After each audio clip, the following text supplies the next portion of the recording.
गलाघाट जिल्लानि सिङाव थानाय सिसोपानि सांखाथारिनिफ्राय बयनिसिमबो आंनि मोनाबिलिनि गोसो गोरबोनि खुलुमनाय सिबिनायखौ जासिहरनाय थाबाय। दुलाराय बाथौ आरज अदेबानि गोथार फिरफिला बिरहोनायनि आरज मेथाइ जोङो खनगोन। बेनिखायनो बावहाय जोंनो दामग्रा आगजु बे आगजुखौ जोङो बावहाय लाबोनानै होफैगोन बेखौ खावलायहरनाय थाबाय।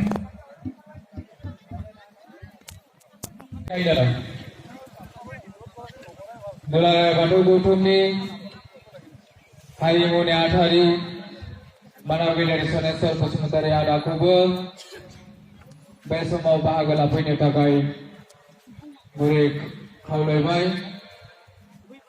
लोगोसे आरज हानजा बिथांमोनखौबो गावसोरनि दामजु आगजुफोरखौ लानानै मदद होफैनो थाखाय गुरै खावलायनाय जाबाय। मोनसे गुरैयै खावलायनाय जोङो फिरफिला जोंहा जोंनि गोहोखौ जों दिनै दिन्थिफुंगोन। लाइमोननि गोहो बे माब्रै जागोन बेखौ जों दिन्थिफुंगोन। बेखायनो हायोब्ला अननानै जोंनि गोहो बोलोखौ जों दिन्थिनो थाखाय जोंनि गान जोमखौ जोङो बाहायनानै जोङो दिनै दिन्थिफुंनोबा दंमोन। बे प्लेटआ बबाव थाखोथाय नोंथाङा एसे उदिस लाबा जों गोजोननाय मोनगौमोन।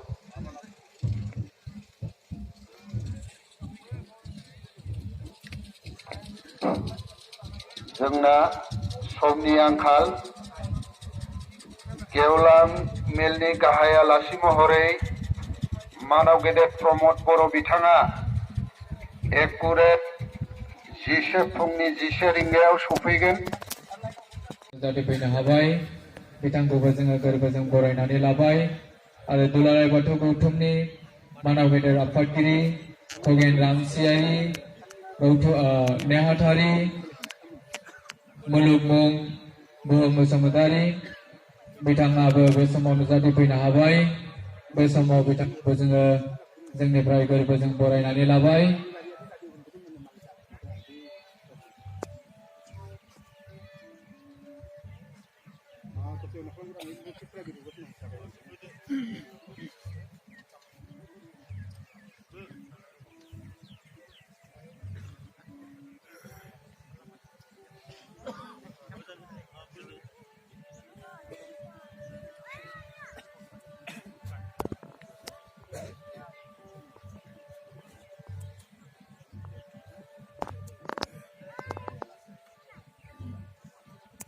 मोनसे दिन्थिखौ खालामफुंनो थाखाय आङो गुरै खावलायबाय।